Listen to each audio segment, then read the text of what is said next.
We live in a fast-paced and hectic world where it's easy to feel overwhelmed, stressed, and out of control. How do you manage all the competing pressures without losing sense of yourself?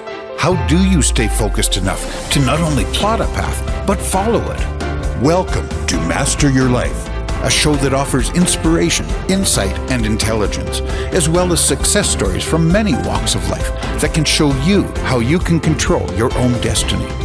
Our knowledgeable and entertaining host and her guests give practical advice that you can use every day in the quest to master your life. Now, here's your host, Leaha Mattinson. Hi, everyone. Welcome to today's show. I'm host Leaha Mattinson, and I'm so glad that each and every one of you are tuning in to this broadcast, whether that's that you're hearing us for the first time or tuning in via video on masteryourlife.ca. We're excited to have you here and excited to have you spread this good news to the people who you know who might be struggling with health and wellness issues or finance and abundance issues. And you know who you are and you know who you can help by sharing what it is that we are doing here at masteryourlife.ca. I'm really excited to have my guest on today because this guest I had on one of my inaugural shows about 6 years ago. And we talked about the issue of bipolar disease. And Scott Walker is my guest today. Welcome to the stage, Scott. How are you doing today? Oh, thank you. I'm doing really well and grateful to have this opportunity to speak with you again, Leah. Yeah, so 6 years later, and look at you. You look amazing. Oh, thanks. Yeah, I was going to say that it's funny. In some ways, it feels like a long time ago, and in other ways, it doesn't. But yeah, just grateful to be here. Yeah, grateful to have you. And so I know a lot of people will maybe have missed that, interview that long ago. So we'll bring people up to speed by just starting out with one of the things about bipolar disease I think is really interesting is that so many people in the world actually suffer with bipolar disease. And it's actually listed by the World Health Organization as the 6th leading cause of disability in 2021, which is staggering numbers of people that are really coping with this. And when we were talking about it, back 6 years ago, it was like people were not talking about it very much because they were hiding. If people had disabilities that had anything to do with mental health issues, they did not talk about it. So we're going to flash back a little bit to, 6 years ago when you and I talked about it, and then flash forward to, what do you see as things that have changed now? So Scott, again, welcome. And maybe you could just tell us about you and your journey with bipolar disease. Oh, certainly. Thanks for asking. I'll make it as brief as I can because I know we've got a lot to cover during this time together. So my bipolar disorder journey started on January 1st, 2000. So that's how I brought in the new millennium. Nice. I actually checked myself into a hospital to get help. I was visiting family in New Zealand at the time, and I was living in Japan teaching English, and my mom and my brother came from Canada to New Zealand. So we met together as a family. And long story short, the week prior to that, I was doing and saying a lot of abnormal, strange, weird things. And I knew that something was up. Mentally, I knew that there was something that was different, something that was going on. And fortunately, I had previous experience of working in a psychiatric hospital. When I was a university student, I actually worked as a recreation assistant at the largest psychiatric hospital in Manitoba, in the town that I grew up. And so I knew something was up. So I checked into the hospital. I was diagnosed with bipolar disorder.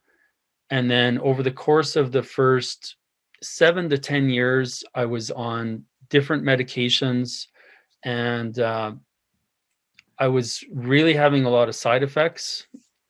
And like a lot of people, I told myself, well, I'd rather have side effects than be in the psychiatric hospital. So I kept living with the side effects. And then in 2010, for a variety of reasons, I made the decision to go med-free.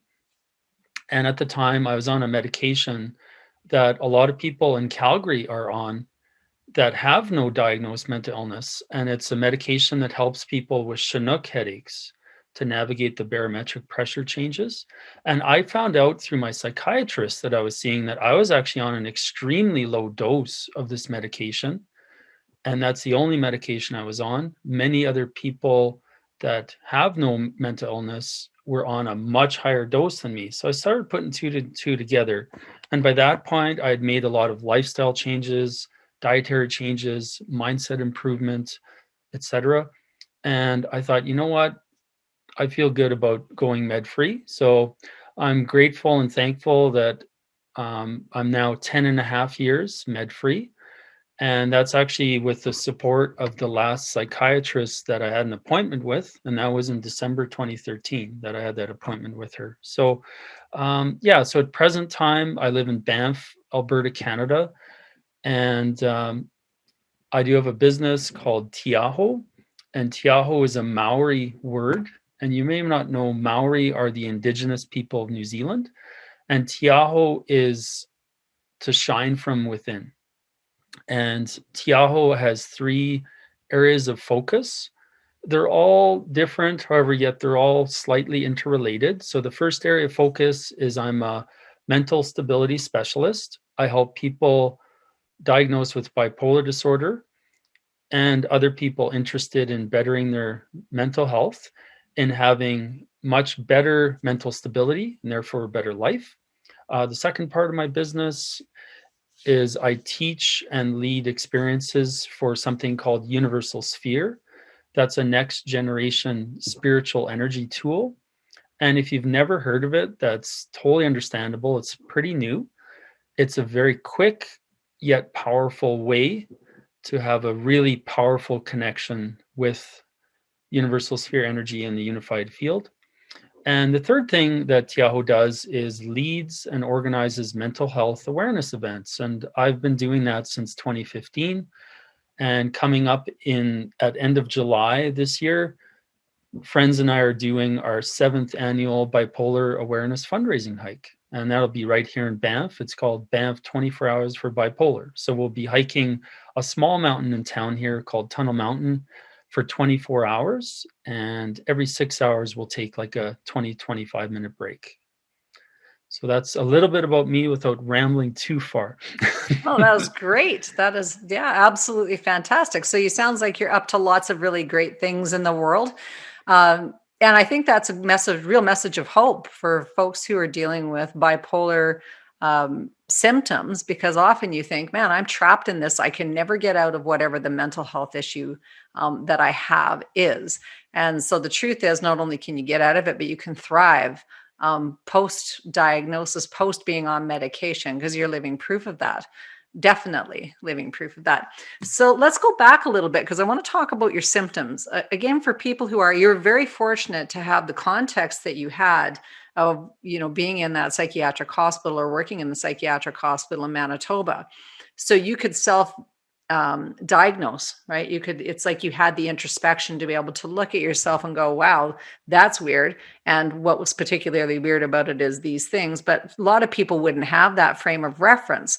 So for people who are tuning in today that either may be experiencing symptoms of, something that they know is not going right. And I think a lot of people are experiencing things right now that are not necessarily in alignment with good, clear mental clarity. Maybe we could, or they're living with people who are in this same boat, of symptoms that you can't quite explain. You can't put your finger on it, but things are not right. So maybe we could just go through a list of things or some commonalities or common things that you would see or experience if you were first experiencing bipolar. Certainly, I'd be glad to go over that. And thank you for your kind comments about me. I greatly appreciate it. So in terms of bipolar, the vast majority of people who get diagnosed with bipolar disorder first have what's called a manic episode. And manic episode or mania has many common things that happen with people. And I would say the most common things are super high energy, very confident, hypersexual, and spending more money than normal. Those are also grandiose ideas. And I would say, in my experience, the number one way to see if someone is potentially manic or not is to ask them point blank how much they slept last night, how much they slept the night before. 'Cause in my experience, when I've been manic, I've had 4 manic episodes where I've been in the psychiatric hospital after that, and in all of those cases, I had very little or no sleep for anywhere from 2 to 7 days prior to that.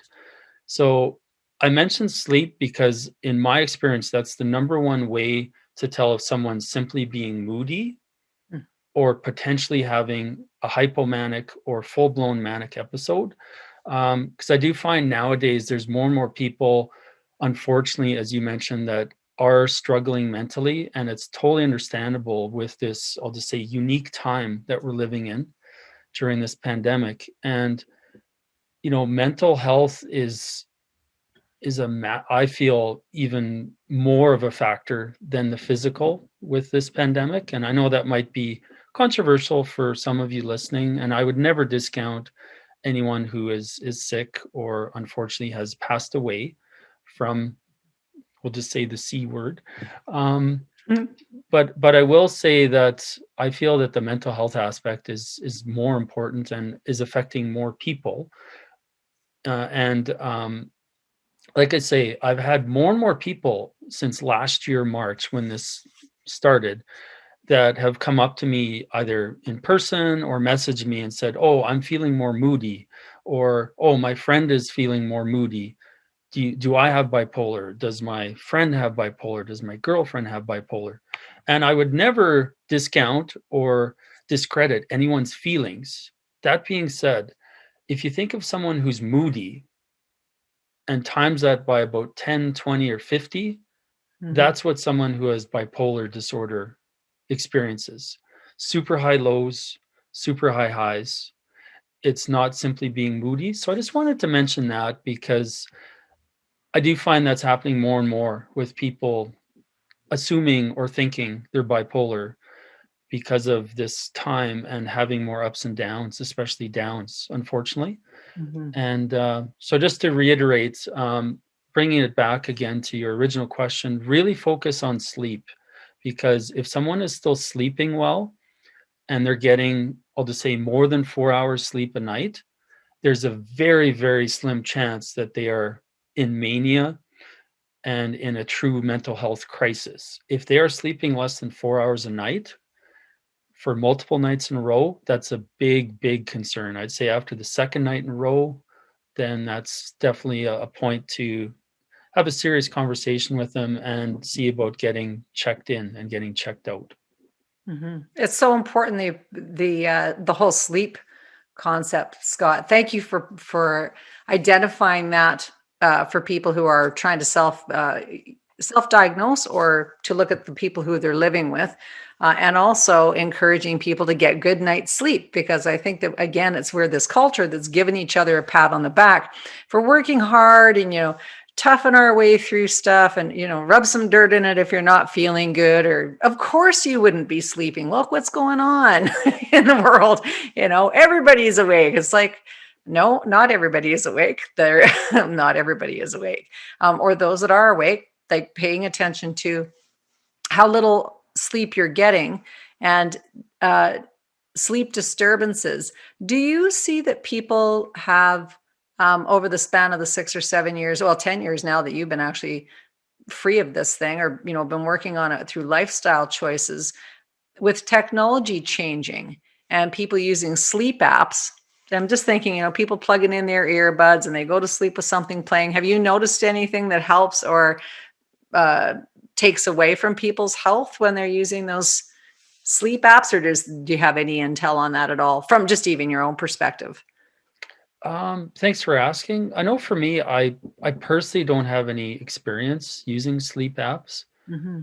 and from what I've heard, I see a lot of pros and I do see a con. So a lot of pros, of course, anything that can relax someone going into sleep, allowing them to easily get quicker into sleep and possibly having a deeper sleep, I think is fantastic, regardless of whether that's a sleep app or any other natural thing they can do. Um, The one con of it for me is that with a sleep app, you're using your phone typically, and that means that your phone is going to be right beside you, and potentially you're going to fall asleep with your phone on right beside you. And as Leah would know, there's a lot of effects with having your phone on close to your body when you sleep. And unfortunately, those aren't good effects. So, that being said, though, I feel that if the sleep app really helps someone get to sleep, then I feel that far outweighs the potential negative consequences of having your phone right beside you when you sleep. So let's dive into that a little bit more about what I definitely know, but for the audience, they maybe don't know. So again, it's like get out your paper and pen about the things that you're going to learn in this are really treasures about how to stay healthy, because it's the bad habits that we have cultivated over the span of the last 15 or 20 years with our electronics. Our electronics has become our lovers. We're with them all the time. It's just like, oh, what are you doing over there? Even if it's somebody that you really care about, you're on your phone more than you're interacting with your family. You're sleeping with your phones or your iPads. People are going to sleep with their devices. And definitely I'm well informed about it, Scott, thanks, because of the whole Huntington's disease in our family. We got told really early on by the neurologist, keep that stuff, use it as little as possible because it does something to your brain. And we don't even, at that time, they're like, we don't even know what it all does, but we can see that what it is doing is not necessarily helpful to having a very robust brain. So where your decision making and problem solving, executive functioning is good, and you have good mood stability and emotional control. So those things are all affected. So for what's your experience or intel on that?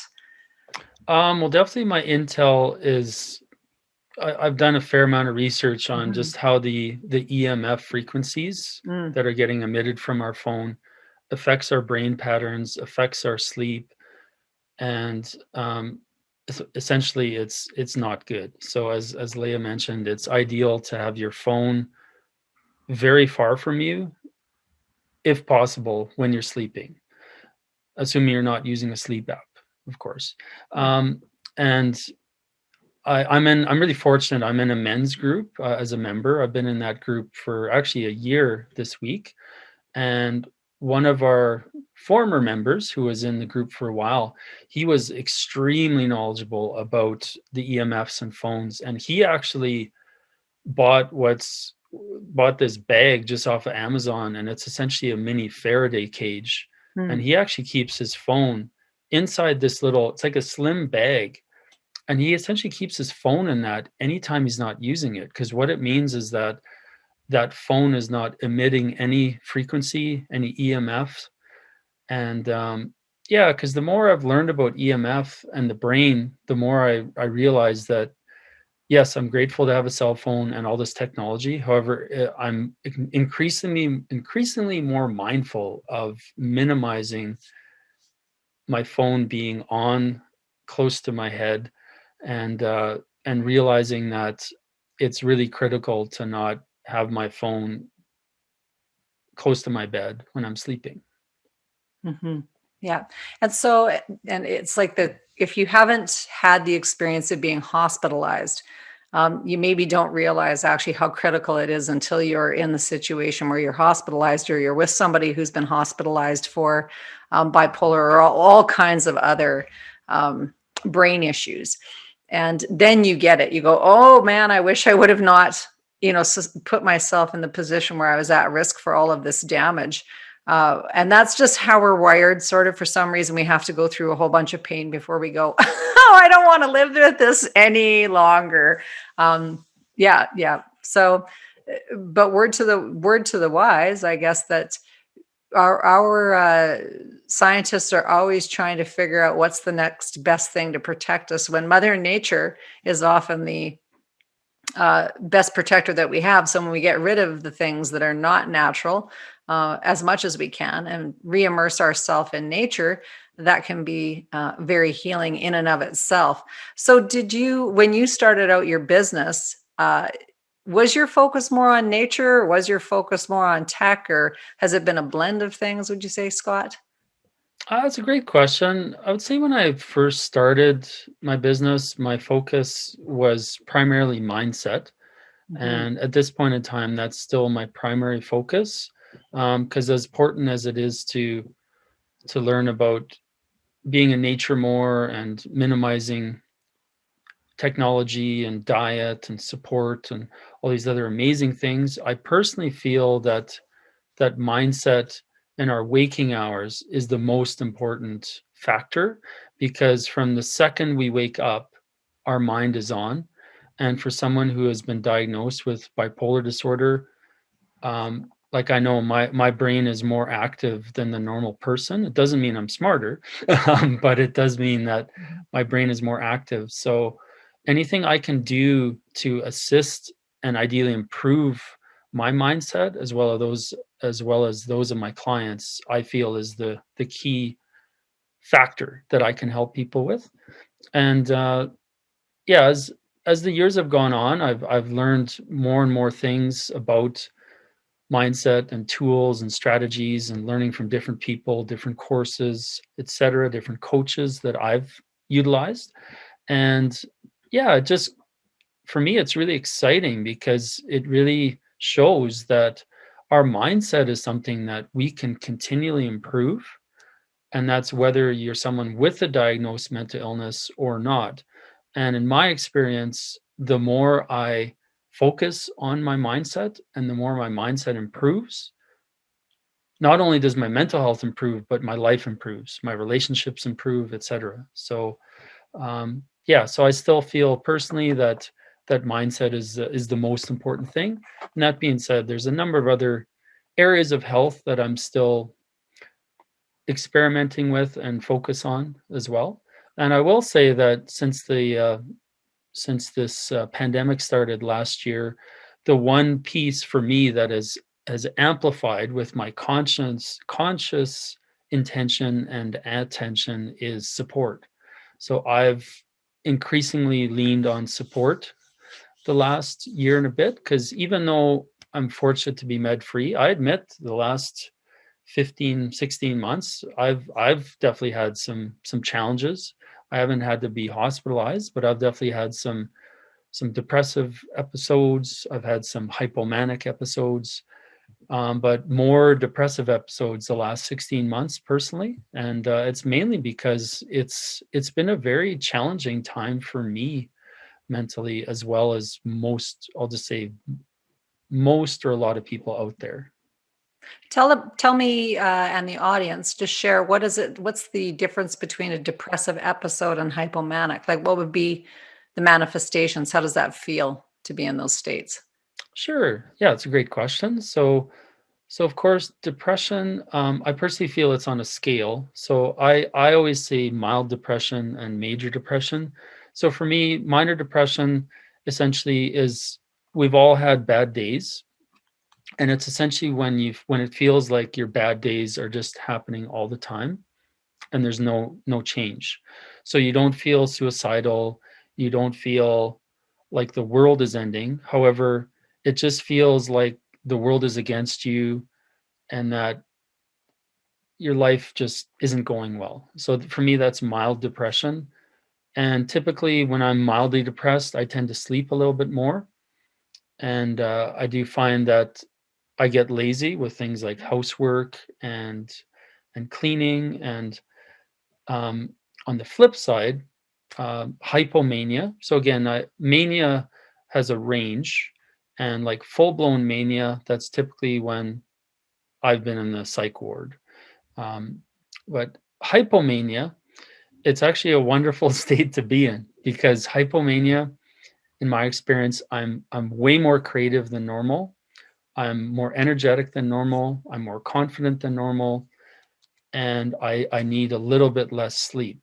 So it's of course, who doesn't want to have more energy, confidence, and creativity? So I will admit that again, before the start of this pandemic, just being 100% honest, I was someone that was always dipping in and out of hypomania. Mhm. which I was really grateful for. And I've still had a bit of hypomania the last 16 months. However, like I said, in the last 16 months, I've dipped more towards the depressive side. So with the hypomania, why is it, or how is that different than just when somebody is really happy about their life and excited about the things that they're creating? It's a good question. In my experience, I have way more creative thoughts Hmm. when I'm hypomanic. And I guess, it might help for comparison. Like Leah, you've most likely experienced times where you're in the flow state and you just have almost like a download of ideas, all these ideas coming to you. And it's almost like you can't keep track of them because they're coming in so quick. Like, oh man, I got to capture this one. Oh, I got to start working on this one. So I would say for those of you listening and watching that have ever been in that flow state, if you picture living in that, that's essentially hypomania. And that's a bad thing because? It's a bad thing in a way. Well, actually, personally, the only time I see hypomania as bad is if the creative thoughts are affecting my sleep. Yeah. Because, for example, and it gets back to technology again, when I'm hypomanic and it's getting to bedtime and I'm on my phone or I'm on my computer and I'm looking at stuff, I'm researching stuff, not only is my brain more active, but if I don't have certain filters, I'm taking in that blue light and it's basically keeping my brain turned on.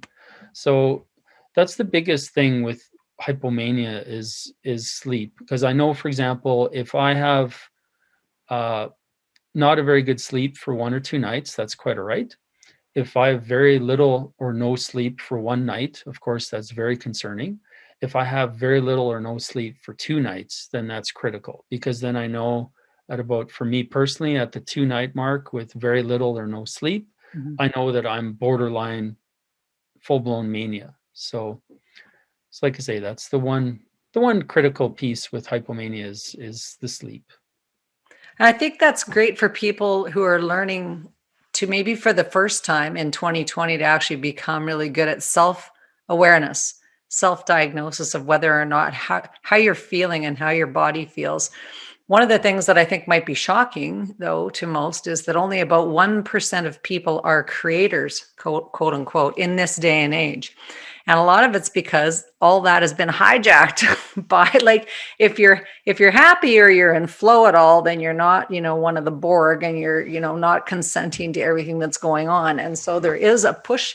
There is a, you can't be too happy for too much of the time or people are suspicious about you also, right? So there's this interesting fine line that a person is walking all the time when they're a creator, and not to be, ill, and not getting the sleep that they need to be healthy. But also understanding that as a creative person, we're actually put on the earth to create. That's what we're supposed to be doing. And most people are so,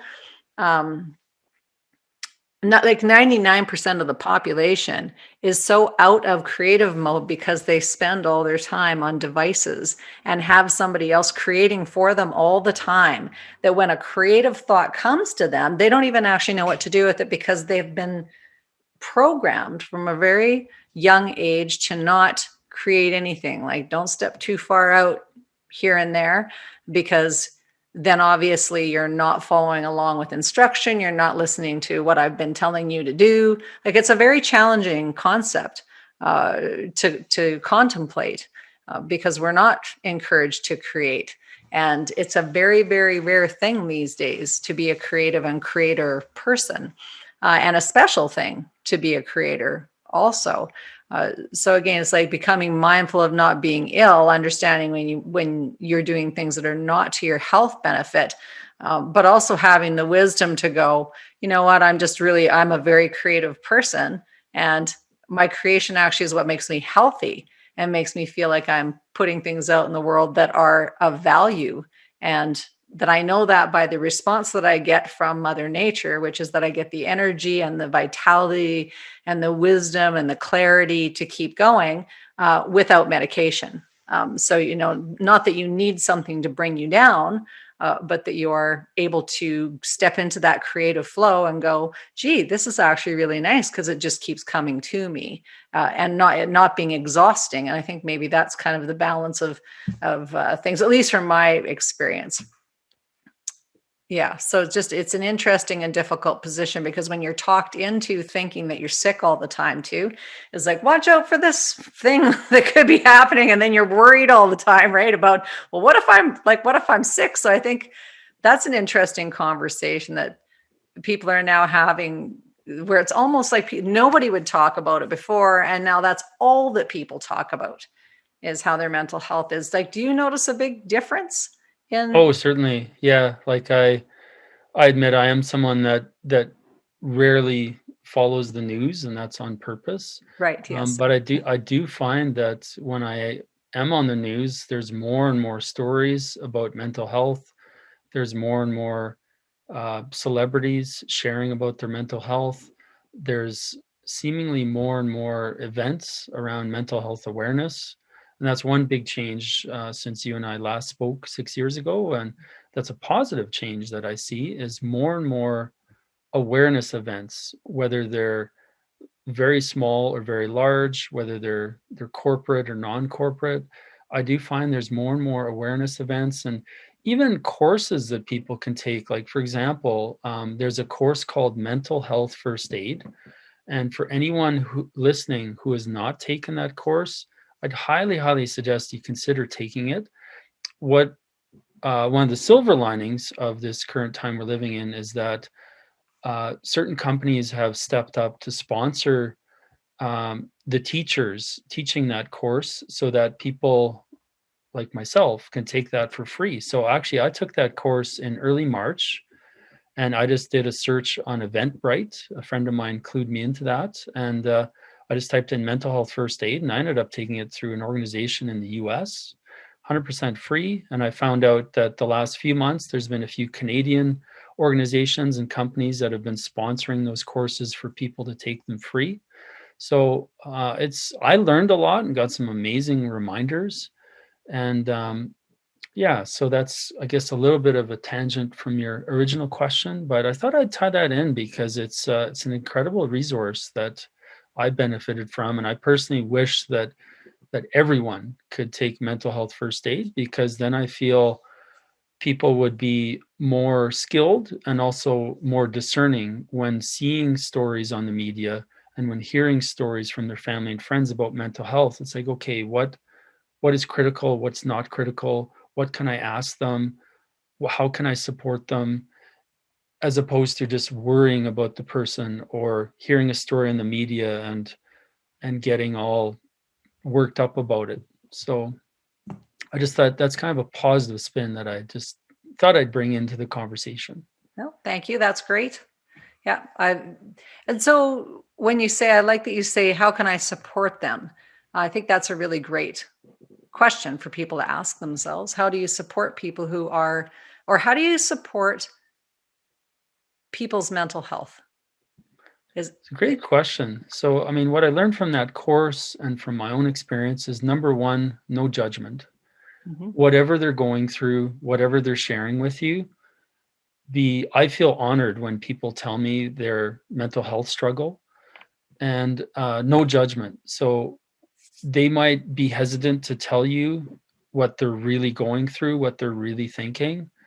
And by telling them overtly, and more importantly, mentally holding the space of no judgment, it means that that person will feel as safe and as comfortable as possible sharing with you. So for me, that's the number one thing. The number two thing is to be totally okay with purely listening. A lot of people, especially guys, tend to have this fixer mentality, that when someone's telling them their problem or their issue, a lot of guys, they instantly are thinking, oh, what can I do? What can I do to tell them? What can I suggest? What resource can I tell them about? What person can I connect them with, et cetera, et cetera. And sometimes that person purely needs a fully present, fully engaged listener. They do not require suggestions or insights or advice. So I would say those are the two biggest things: is no judgment and being a good listener. And of course, if someone's in a critical space and state, then of course it's doing your best to calm them down and to get them help ASAP. Yeah. So. Great. I just didn't want to say anything. Oh, that's quite all right. You're I being was listening. you're being a fully engaged, fully present listener, That's which right. I I was appreciate. listening. It's practicing. Exactly. So let's talk about the root causes of some of these mental health issues, bipolar. Do you have any research or thoughts on what is causing these things? There's so many things that are potentially causes. And I know for me, over the years, my personal causes of why this happened has changed over time. Mhm. Recently, for the last year and a bit, I've been really diving into medical medium health protocols. And for those of you listening who are not aware, medical medium, he's a very polarizing person. Reason being is that he is someone that he channels, which again is controversial for some, but he channels advanced medical knowledge. And what he states is that the knowledge he is sharing with us right now will be common knowledge 20, 30, 40, 50 years from now, and will be embraced by the medical community. However, at this point in time, he's very polarizing because I'll just say, in my experience, a lot of traditional medically trained professionals say he's a quack. And he was the main person who started the celery juice cleanse and trend. That was like a year and a half ago, 2 years ago. And I remember reading on a Canadian major media site, this nutritionist slamming celery juice, saying it's a waste of time. There's no anecdotal or scientific evidence. And in the medical medium community, there's many people that have healed major health issues from celery juice. So I mentioned medical medium because, like I said, I guess that was a bit of a intro about medical medium. But about a year and a half ago, I came across one of his podcasts, and it was specifically about bipolar disorder and the causes. And what medical medium feels is the main cause is heavy metals in the brain. And I got listening to that, and I got thinking, and I was kind of going over my whole life history with heavy metals. Like from a young age, I had a lot of mercury fillings in my mouth, so that's huge. As an adult, I used Teflon cookware a lot. That's heavy metals. I was on a lot of pharmaceuticals with bipolar disorder. And even as a child, I was sick a fair amount in the elementary age, school age. And my understanding, and Leah would know more, but my understanding is that most pharmaceuticals have trace amounts of heavy metals. And those heavy metals from medication, they get stored either in our liver primarily or other parts of our body. And there's many, many other ways that all of us in the Western world that aren't living in a bush take in heavy metals, through our drinking water, potentially through exhaust in the air. Even if you're walking down the street and a diesel truck goes by, you get a whiff of that diesel. That actually, not to scare you, but that actually gets broken down and it gets stored in our body. So again, it's a big topic, but over the last year, I'm starting to wonder if that's one of the main reasons why I developed bipolar disorder. So with medical medium protocol, I've been every day pretty well since mid-June of last year. I've been drinking a heavy metal detox smoothie. And I kid you not, the first 2 days I did that smoothie, when I urinated, it smelled like aluminum. I was like, whoa. And he also said that when you have a bowel movement after drinking the smoothie, it'll most likely sink to the bottom of the toilet. And that happened. So personally, I feel heavy metals are a big thing. Some people strongly say that it's genetic or hereditary. For me, I'm still not 100% sure of that. I personally feel it's more the lifestyle patterns that are hereditary. And then other people feel that if someone had a very traumatic event in their childhood, that that could make them predisposed to developing bipolar disorder. I know for me, my father died when I was 12, and my mom had major medical issues when I was a teenager. So those two combined events may have led to that. And then I do have a really good friend who Leah knows as well. I won't mention their name, but he was diagnosed with bipolar disorder, and he feels that it's a spiritual reason why that happened. And there's a part of me that feels that's somehow intertwined in there. So as you can tell, the jury is not officially out in terms of the official cause of bipolar disorder, but I personally feel it's a blend of heavy metals, trauma, and a spiritual component. That's where I currently sit, and that may or may not change a year from now. So That's okay. We won't hold you to it. But I love that you bring that up about the heavy metals. And this is a funny thing. I'm a farm girl, and my best friend now for 30 plus years now, I don't want to age myself, but a long time, we've been very dear friends. She was diagnosed with multiple sclerosis. And we were talking about this whole heavy metal thing being such a serious thing. And she goes, "Oh, for goodness sake, Leah, like we used to use lead-based paint, and I remember washing my hair in gasoline to get the paint out."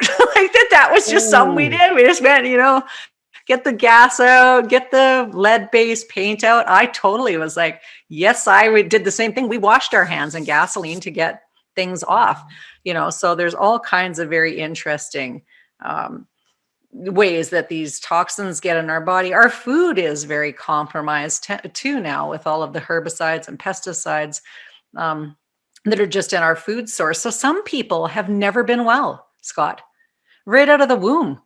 very true. So, at 50 something, again, not to age myself too much, but this, that people will say to me often, why are you so well? How do you be so well? I just knew, I grew up on a farm. We had great food. We always grew it ourselves. We, took care of even growing our meat. So we had no steroids. Everything was butchered clean. So when people go, "Oh, you got to be vegan, you got to be all this," jury's out on that. I guess everyone's got to make their own opinion about how they want to eat. But just knowing at the basic sort of basis is that all of the majority of the food's been hijacked. So when I look at my children, the stuff that they have eaten compared to what I ate growing up on a farm, completely different diets. And my kids eat home cooked meals all the time, but just the ingredients that go into them are not the same thing. And so when we've got, a generation or two now that have had so much food that's been compromised, and drinking pops and sodas and juices that are all full of really a ton of sugar, that compromises brain function and the immunity of your body. So even aging is accelerated for most people because of the food that they're consuming. So energy and frequency, I completely everything is energy and frequency. That's my thought. And so whether it's spiritual, whether it's nutrition and stuff that you're ingesting, whether it's your conscious thoughts that you're doing your mindfulness practice, to change those conscious thoughts when you first get up in the morning, or the people who you hang out with, or the amount of TV that you watch, it all changes that energy and frequency. So when you stack that up day after day after day, if you're feeding the energy and frequency machine with these good positive vibrations, and nature is lovely and it's all lovely, then you feel great. But when you've got those elements coming at you and they're not necessarily that friendly, they're hostile, and so it's a completely different scenario. So I love that you start with mindfulness practices. Can you share what is some of the first things that you do first thing in the morning that help you to stay consciously creating? Yeah, thank you for asking. The first thing I do probably every day is universal spheres. So I do the first one for things I'm grateful for, and some of them are seemingly cliche, but I almost always say I'm grateful to have a roof over my head. I'm grateful to have food in my fridge. I'm grateful for the wonderful family and friends that I have. And then I do a series of them for my own personal health, and my own personal journey along with my business. And then I always do some universal spheres for my family and friends. So that's the first thing I do. And what I love about that is that it automatically raises my vibration, whether I feel that or not. Most of the times I yawn a lot when I'm doing energy work for myself. And for me, yawning is a sign that there's a lot of energy moving. So that's the first thing I do in terms of mindfulness. And then a second thing that I almost always do it, not 100% of the time, is I'll ask myself a few questions like, who can I support today? How can I serve? How can I make the world a better place? Those are questions that I often ask myself. And then a third thing that I do is I either listen or read to a small portion of some sort of mindset book or audio, just even for a minute, just to get a little bit of a kickstart for my mindset. And then another mindfulness thing that I do personally is I do my best to not use technology in any way for the first hour minimum that I'm awake. And that includes even like checking the weather and all that sort of stuff. Because bottom line is, unless I'm going somewhere, I don't really have to know what the weather is the first hour I'm awake. And that would be the main thing I would use technology for, is to check the weather. But I find that quite often, once I check the weather, then I check this, then I check this, then I think about this person, send this person a message, and then bam, technology is full on. So that's personally what I do in terms of mindfulness to start my day. Thank you so much for sharing that with everybody. I think that one of the things that you did that was brilliant, that's helped me a lot along the way too, is making myself my business. My business had to be about my health, because that held me accountable to how serious I took it. Right. So if people are actually going, like, I'm my own program manager, every time I show up, what are people actually seeing and experiencing of me? And how am I, from that observer thing, how am I actually creating the person that I want to be, that leader that I want to be? So that insight, intelligence, and inspiration to be my best version of my best self has to start with my own practices. And that's what I love about you, Scott, really, is that you look exactly the same as you looked 6 years ago. You look the same. So it's very funny. You haven't aged.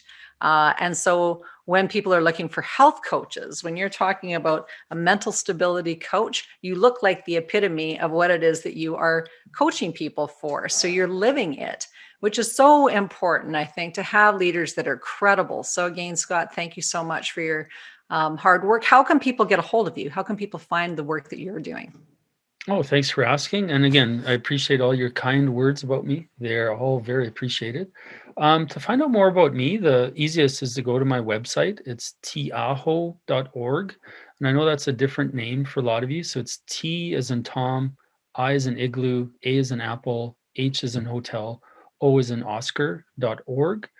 And from the website, at the bottom, you can see all my social media profiles like YouTube, Facebook, Instagram. I also recently became a teacher on an app called Insight Timer, which is a meditation app. So yeah, easiest is just to go to 𝑇𝒖𝒐𝒕𝒂𝒃𝒍𝒆.org. There's a ton of blog posts, there's resources.